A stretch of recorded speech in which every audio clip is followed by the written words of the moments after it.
What up, guys? Happy Friday to everybody. I want to touch on a couple quick things. One is right now I saw on Facebook, and it's being shared on social media, a guy complaining about the car he shipped to Liberia, a total car, a broken down car that he shipped to Liberia, and he's really frustrated about the amount of money he has to pay to free the car and things like that. So he said he bought the car for 6,000 or so, just a little over 6,000. The car is a savage total car. It's all smashed in, so it's not drivable and things like that. $6,000 he bought it. He paid $1,500 to ship the car, and when he gets to Liberia, they'll charge him $3,900 to free it.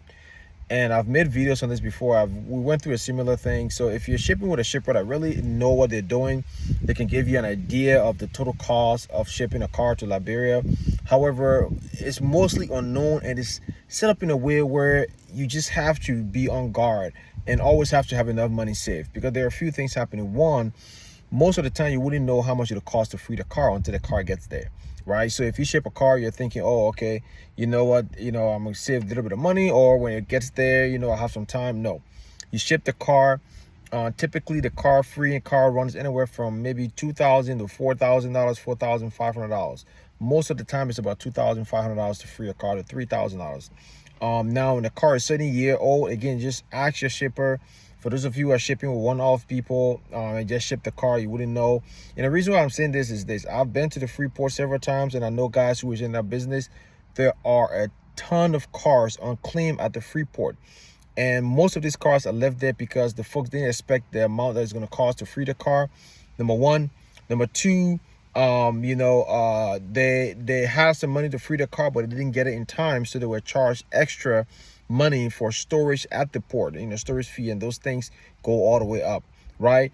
Or three, when they got there, they didn't have enough money, so they borrowed money from one of these loan sharks at the Freeport, because that's the reason why they're there, because this happens so often, and they didn't have enough money to pay back, and because these guys are charging interest daily or monthly, right? So these are all the reasons why there are a ton of cars at the Freeport of Monrovia that is unclaimed, and people are selling it. That's how some of these people who work at the port can give you good connection to get some cheap cars, because they're unclaimed.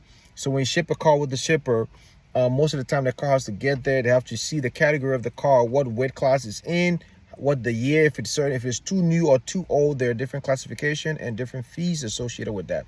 If you ship a very old vehicle in Liberia, there are penalty fees for that, right? And also how if your vehicle weighed over 5,000 pounds or 5,500 pounds, it's classified as something else. You pay another fee for that, right?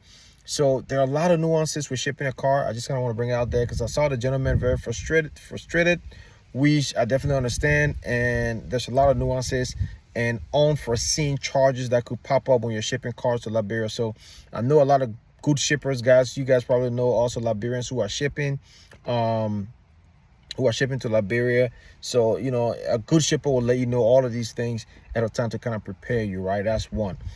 Secondly, it has to do with real estate.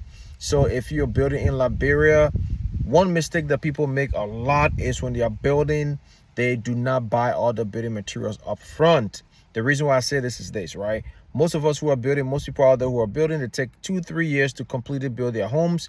And I'll tell you this, within 1 year time, you have at least one price cycle change, right? What that is if you're buying your steel rod at $2 per rod in February 2024, by August, that price should be different. So there are typically 1 to 2 price hikes in a year in a construction cycle, right? So if you're taking 3 years to build your home, trust me, by next year, if you're buying more steel rod, you will notice quickly that it's not the same price. So the thing is, get a BOQ from your engineer, a bill of quantity from your engineer that tells you the estimate of the home, and then calculate what percentage of that is material cost versus labor and transportation, all of that stuff, and then spend most of your money just ascertaining those material, right? So have them in the warehouse and things like that.